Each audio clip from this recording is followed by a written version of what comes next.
Last time मैंने lecture दिया था मैथमेटिक्स एंड फिजिक्स में, ठीक है। सो मे बी थोड़ा सा वो मैंने I give it for very brief thing, maths and physics.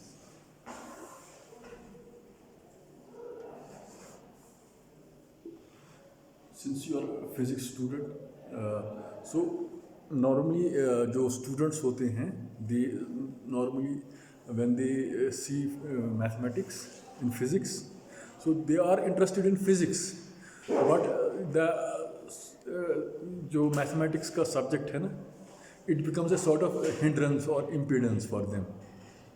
So they are normally students होते हैं, they are interested in physics but they don't appreciate mathematics. उनको लग रहा है either it's something as a baggage which you have to tolerate, or some students find कि math physics तो I could pursue physics but they are not able to pursue because some of them feel that mathematics as such is impedance for them. This is one approach. The other approach is कि lot of students को लगता है कि mathematics ही ठीक है, उसमें कुछ calculation करना है, उसमें एक algebra में एक अपना मज़ा आता है, just deriving something. So these are different ways how student. So before we are, because if you are going to be students of physics in long term or students of science, तो ये है कि you should have an the relationship of physics and mathematics जो है it is I use the word symbiotic. Symbiotic समझते हैं? Symbiotic means things are dependent on each other, ठीक है। Sometimes physics feeds on mathematics and mathematics also feeds on physics, ठीक है। So and the relationship has been historically both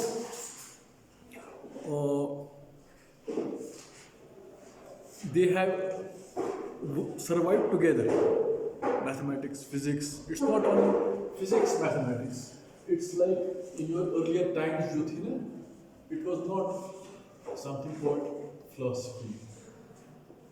In early ये है ना, ये 16th century के बाद वाली ये developments हैं. I'm emphasizing again and again, जो specialization होगी modern science में, it was not possible for every individual to study all subjects, physics, chemistry, botany, zoology, mathematics, chemistry, ठीक है. So we try to specialize things. We try to या even आज की date में सब specialisation है. But once you are specialising you should not lose the picture. एक होता है मैंने लुक टू द फॉरेस्ट को ऊपर से देखोगे, आप ऊपर एरोप्लेन से देखोगे या ऊपर थर्ड स्टोरी से देखोगे तो नीचे आपको क्या लगेगा? इट्स फॉरेस्ट और there are lot of trees.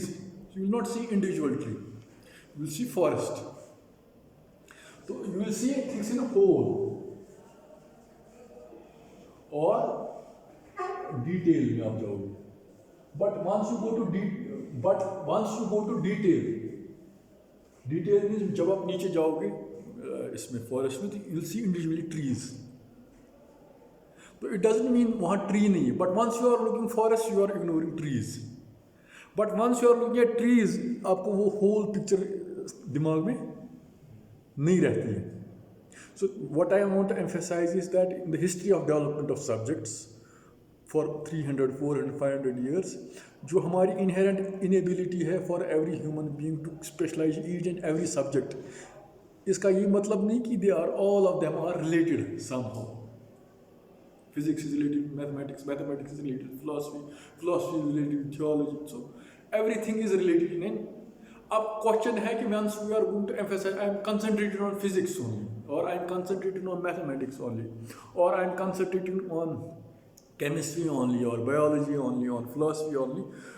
तो उसमें फिर सब ब्रांचेस आएंगे. तो I lose the sort of that holistic image, whole image मुझे, I lose the image of the जो forest ऊपर से जो दिखाई दे रहा था holistically. I concentrate on. So it doesn't mean physics has something not to do with mathematics. They are, in a sense, you are studying nature. ठीक है, हम नेचर को ही स्टडी कर रहे हैं. एंड नेचर को स्टडी करने के मुख्तलिफ ज़ाविये हैं जिसको कहते हैं जिसको कहते हैं स्कूल्स ऑफ थॉट, जिसको कहते हैं, और उसको कहते हैं उर्दू में नुक्ते नज़र, है ना। आप किस जाविये से, किस लेंस से कोई चीज़ देख रहे हैं, ठीक है। So basically since we are concentrating on mathematics and physics, but you have to see कि in earlier times it was something इसको integrated, इसको उर्दू में कहते हैं मुरवजा, everything was studied in an integrated way, ठीक है। तो उन्हीं को कहते थे जो नेचुरल फिलोसफर्स, उसको उनको कहते थे earlier times में, जो फिलोसफर्स। इवन जो न्यूटन की बुक है ना, उसको, उसका नाम है जो Principia, introduction to mathematical philosophy, ऐसा कुछ नाम है, philosophy of natural sciences. It was something integrated. It was not as if it's mathematics. It was, उसका नाम ही है शायद Principia, Introduction to Mathematical Philosophy, ऐसा कुछ नाम है उसका, ठीक है। Natural philosophy उसको कहते थे, उसको कहते थे, क्या कहते थे, Natural philosophy earlier times। अब हमारे पास ये आ रहा है कि so this is the thing that first of all things we are basically studying nature। अब नेचर को स्टडी करने के बहुत सारे देयर आर वेरियस वेज और approaches of studying nature. There is how philosophers study, how mathematicians study, और how physicist study, how biologist study, ठीक है। But ultimately we are studying nature. तो since in this lecture we are going to concentrate on physics and mathematician, and what is, there is something a large thing which where you are not able to, where you will not be able to, जैसे अगर आप Venn diagram बनाएंगे ना, Venn diagram में ऐसे बनता है क्या, यूनियन ऑफ सेट्स। तो यूनियन ऑफ सेट्स में है ये इतना छोटा नहीं है, this is huge thing, like ऐसे है, अगर ये है, this is huge thing where you will not be able to differentiate ये फिजिक्स है कि ये this is combined for both physics and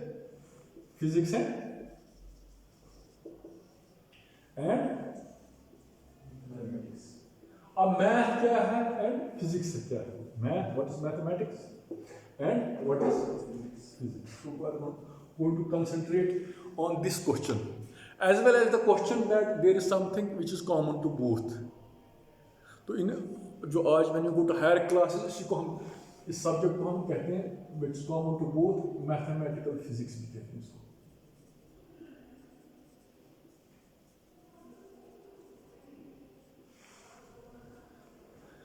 ठीक है, इसको हम फिर कहते हैं the application of mathematics to physics और understanding of physics through mathematics. You can see it both ways, mathematical way of looking at physics और physics way of approaching mathematics, ये वाला अप्रोच।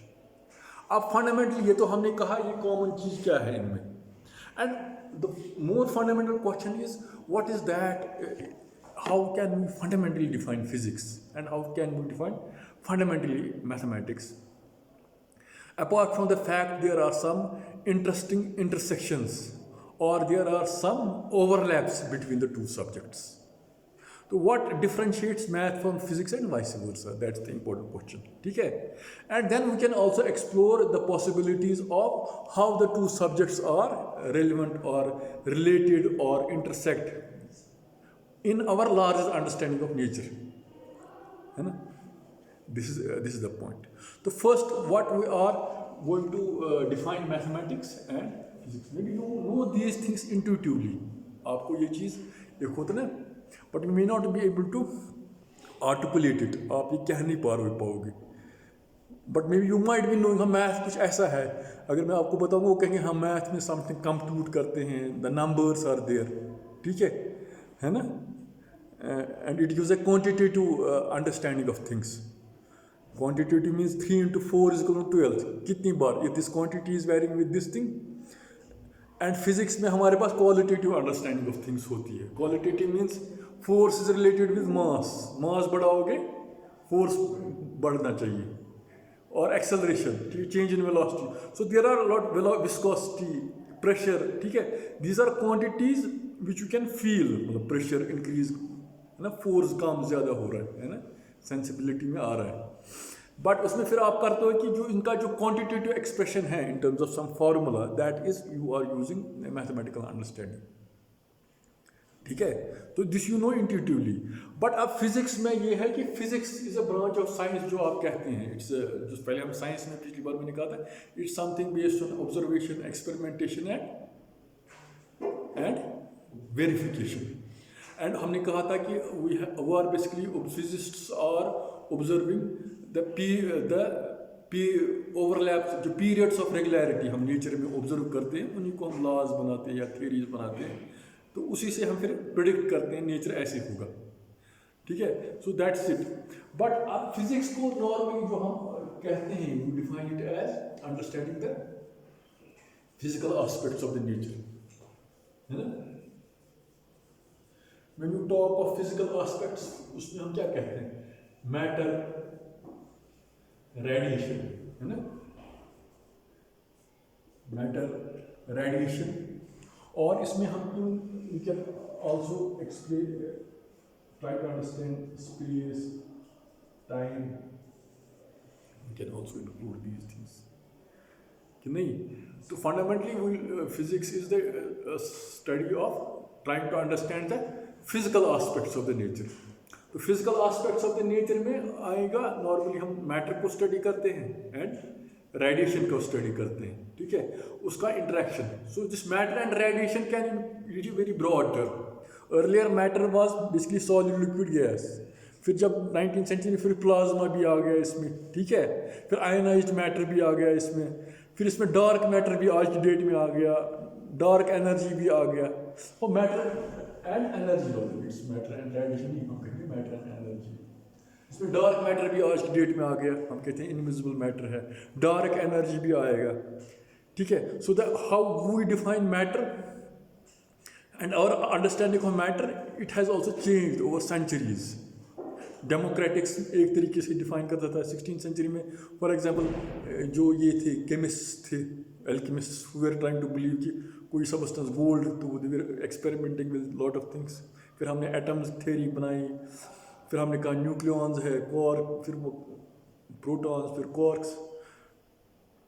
इसी तरह फिर एलिमेंट्री पार्टिकल्स में भी हमने आपको देखा है, ठीक है। So this understanding of matter, what is matter, it has also change over the period of centuries.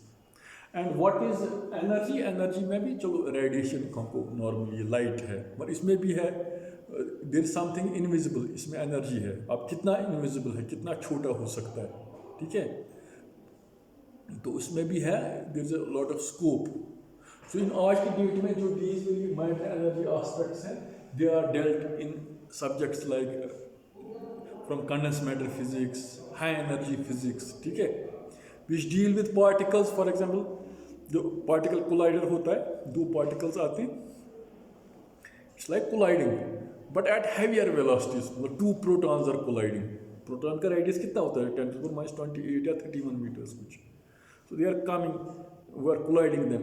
वो भी किस चीज़ का बना हुआ होता है, उसे they are made of quarks.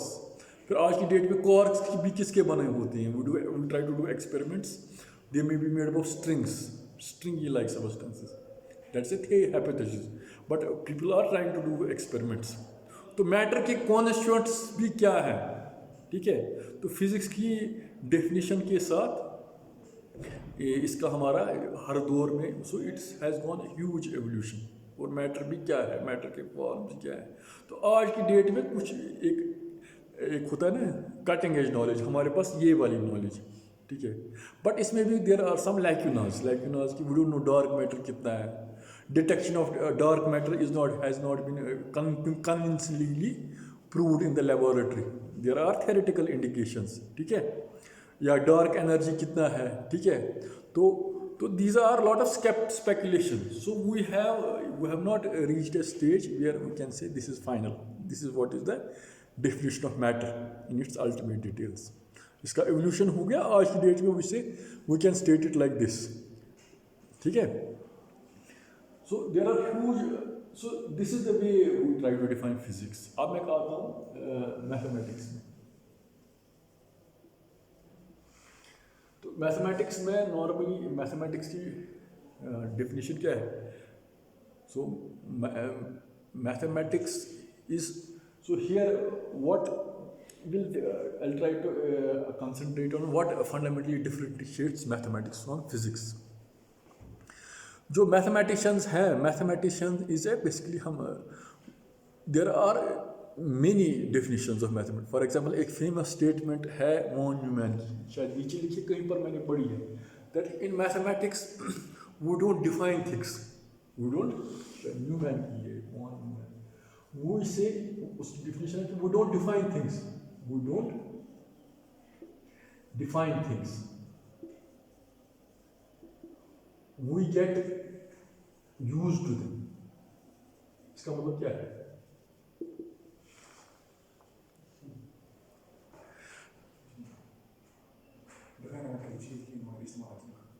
we get used to them. जब हम बहुत ज़्यादा यूज़ करेंगे आपको कुछ मज़ा जैसे आ रहा है, कुछ you are learning the rules of the game. ठीक है? So this is an intuitive definition. अब इसमें यह है कि from this how can you define? This is one way of looking at mathematics. Mathematics is, for example,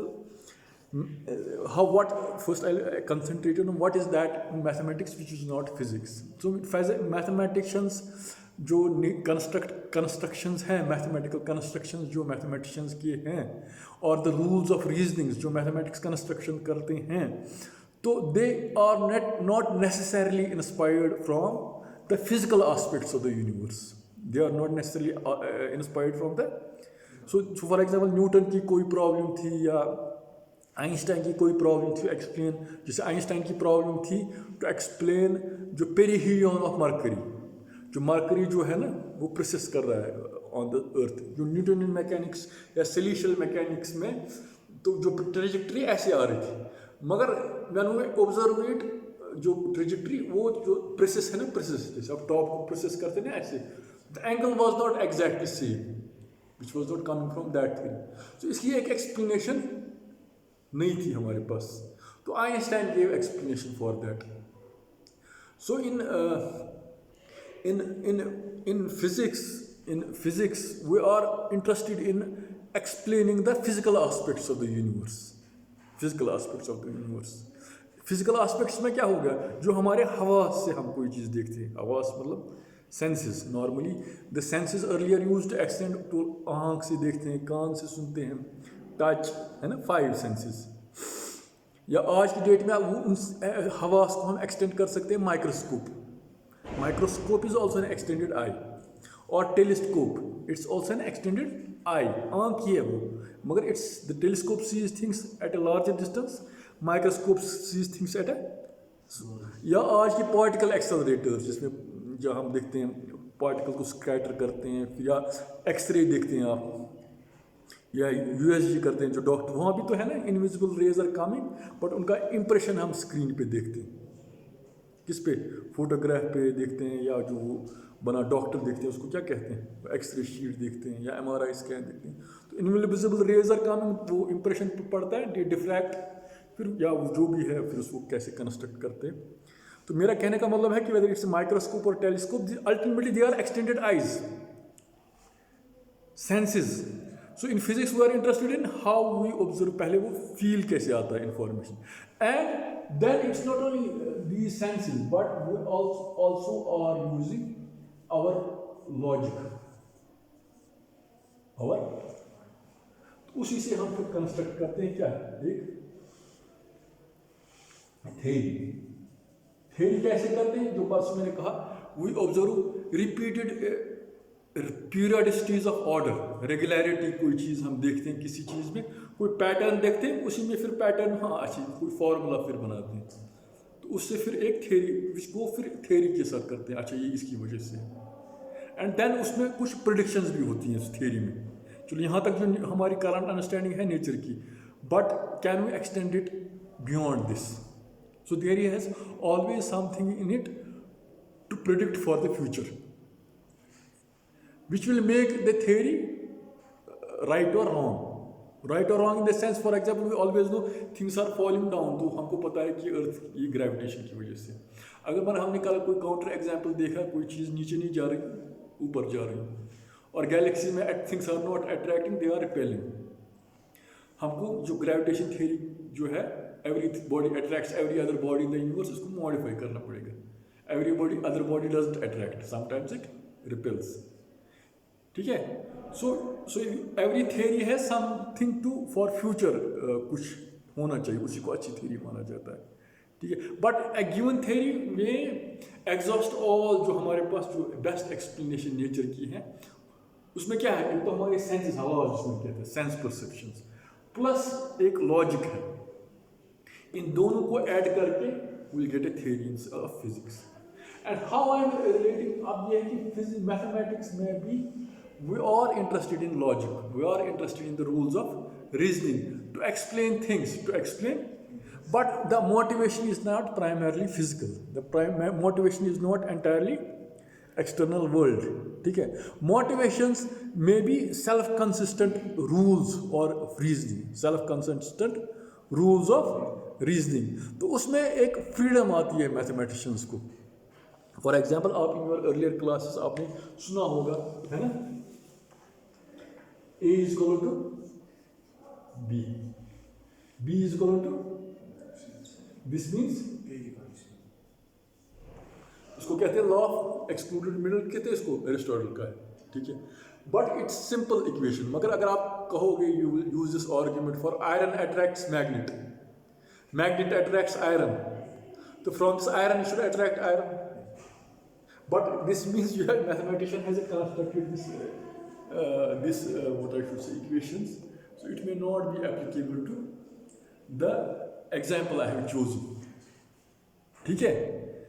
So in the sense you can say that mathematician can invent a logic or he can construct a logic by certain rules, by certain, जैसे आप cricket खेलते हैं, आप cricket में खेलते हैं ना, कुछ रखते हैं 15 ओवर का मैच, फिर ये होगा, नो बॉल रखते हैं, वाइड बॉल रखते हैं, you construct it, then you play it.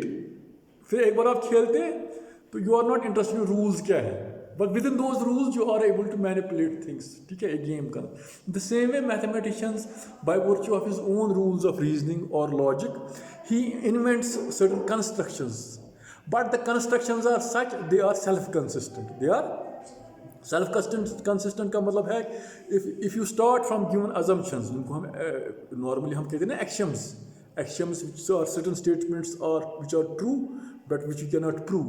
So you start from certain axioms and you arrive at, इनको थ्योरम्स भी कहते हैं और कोरोलरीज भी वापस में आएंगी. ठीक है. तो you start parallel line never meet. ठीक है. This is action. But parallel line की जो डेफिनेशन है ना, you can not observe in nature. Line having no length, no breadth, no height.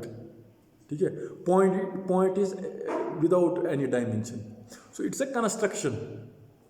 But from that construction you can find corresponding angles are equal, alternate angles are equal. So you have the constructions of, इन सब को हम कहते हैं Euclidean geometry. अब there is not only Euclidean geometry, there can be something called non-Euclidean geometry also. So just like in Euclidean geometry, parallel lines never meet, but in non-Euclidean constructions of geometry, parallel lines can meet. ठीक है. So but both of them are self-consistent. Self-consistent का मतलब हो गया if you start from A and you arrive at C, अगर back जाओगे आप C से A पर वापस आना चाहिए. You should not lead to erroneous conclusions. मतलब A से B, B से C, फिर आप C से, you cannot come back to where you started. It should not lead to false paths. It should be internally self-consistent, logical consistency होनी चाहिए in those structures. अब यह है कि there are certain rules of reasoning or there are certain constructions of mathematicians which are used by physicists also. There are certain rules or logics of mathematics which correspond or which map to reasonings of the way physicists also think. Last time मैंने कहा था example, for example ये है wardrobe में, आपको ठंड लगी है, you go and you check out, वहाँ फैरन होता है. ठीक है. और यहाँ jacket is there. So there are constructions of mathematicians which become useful for physicists. ठीक है. So readymade, for example non Euclidean geometry पहले बनी थी 200-300 साल. ठीक है. But what Einstein and other people did, जो इनसे कंस्ट्रक्शंस आई थी रीमान ज्योमेट्री या non Euclidean geometry, so it was helpful in explaining, वो स्ट्रक्चर बना था, उन्होंने फिजिक्स के साथ उसको रिलेट किया, physics of solution mechanics, and lot of things got explained. It's not only non, there can be many geometries. In the same way जो algebra, अगर मैथमेटिक्स में आप पढ़ोगे क्लासिकल अलजेब्रा, ठीक है, तो क्वांटम मैकेनिक्स में है something called non commutative algebra. जैसे कम्यूटेटिव अलजेब्रा में क्या है, there is something called, commutative algebra में क्या है, a b minus b a is equal to, there is also some algebra, उसको कहते हैं non commutative algebra. So a b minus b a is not equal to. So this is used in, for example आप अगर Heisenberg है ना, वहाँ commutation relation है जो आयोटा एच क्रॉस है कि नहीं, वो जीरो नहीं आ रहा है. मीन्स अगर ऑर्डर आप चेंज करोगे ग्रुप का, दे विल नॉट कम्यूट, उसको कहते हैं कम्यूटिंग अलजेब्रा. दूसरा हो गया नॉन कम्यूटिव अलजेब्रा. अब कम्यूटिंग अलजेब्रा और नॉन कम्यूटिंग अलजेब्रा जो है, ये फ्रीडम ऑफ मैथमेटिशियंस है. मैथमेटिशियन ने कंस्ट्रक्ट किया था commuting algebra. So I will start with an algebra, उसकी ऐसे ऐसे प्रॉपर्टीज होंगी, ठीक है. और I will start an non commuting algebra where the two they should commute. But it turned out in earlier part of 19th century, when people started discovering matrix mechanics, this non-commutating algebra is useful in our understanding of quantum mechanics. ठीक है, अब यही है कि that there are constructions of mathematicians which are sometimes there, and physicists find it useful and they use it in their own constructions, and it helps us in explaining the things in nature. Or sometimes physicists also construct themselves those mathematical constructions. So in the history of mathematics and the history of physics, how people like Cauchy, Newton, Riemann, Einstein, so they have been not only been physicists, they have been mathematicians also. ठीक है, दोनों चीज़ें थी इनमें. Or there have been physicists like Faraday, who was not a mathematician. He had a physics का इसका अच्छा intuition था. So what the point when I started in my class is that you want to emphasize is you have to have a holistic picture. फिर आप क्या कर रहे हो, and what is the relationship of mathematics and physics. Sir आपने physics में मैंने कहा था physical aspects of nature, matter and radiation, मगर ये सब कुछ हो रहा है ना space and time में.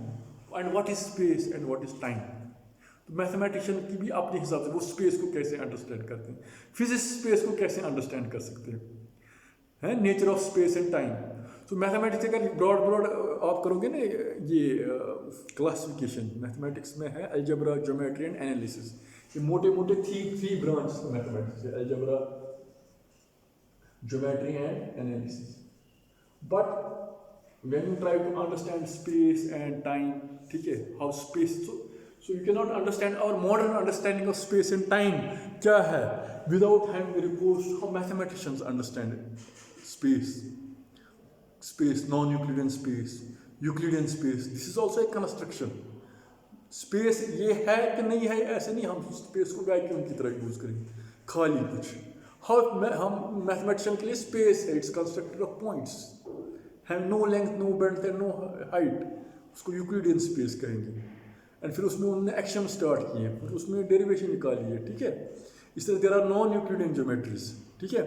एंड दैट इसी तरह then they had a Cartesian जो ज्योमेट्री है आपकी, Descartian for example, to each point in space point उसके साथ नंबर हम एसोसिएट करते हैं कार्टेशियन ज्योमेट्री में. तो 18वीं सेंचुरी फिर अलजेब्रा आएगा, अलजेब्रा और ज्योमेट्री में अलजेब्राइक ज्योमेट्री आएगा, ठीक है, अलजेब्राइक टोपोलॉजी आएगा. मगर इन सब का आज की डेट में भी फिजिक्स के साथ रिलेशन है. देयर आर ब्रांचेस, जैसे string theory is the highest theory आज की डेट में, which is the explanation, cutting edge theory. तो उसमें ये सब ब्रांचेस ऑफ मैथमेटिक्स का यूज होता है, they are related. So knowledge of physics sometimes helps knowledge in mathematics, and knowledge of mathematics helps sometimes knowledge in physics. But sometimes at some point a physicist may be interested in problem for his own sake, to understand physical aspects of the universe. और mathematician के लिए ज़रूरी नहीं वो, he might be interested in his constructing his own rules of reasoning, ठीक है, which may be self consistent in itself. Self consistent मतलब कि they should not lead to erroneous conclusions, ठीक है. Once you start from a you can back you should come to where you started. You should not, so otherwise it's a faulty logic, ठीक है. So that is the point of mathematics. So mathematics and physics. So what in this lecture what I wanted to emphasize is that the role of mathematics and physics is very much there. You should not fear whether the use of mathematics may be.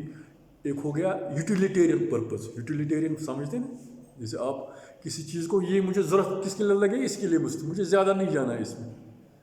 और you should for the sake of knowledge, ये आया कहाँ से, I also want. So both you should. If somebody is only interested in mathematics for physics as a utility, उस पर भी कोई हर्ज, मगर इससे डरना नहीं है, ठीक है. चलो I am using, but if somebody wants to understand, इसकी थ्योरी में जाना है, there you can go as a mathematician. The rules of reasoning और logic of mathematics, how is related the rules of physics, ठीक है. That's also a separate study. So that's the big branch. अगर आप physics को pursue करोगे, mathematical physics, it's a big branch where we study physics and mathematics की.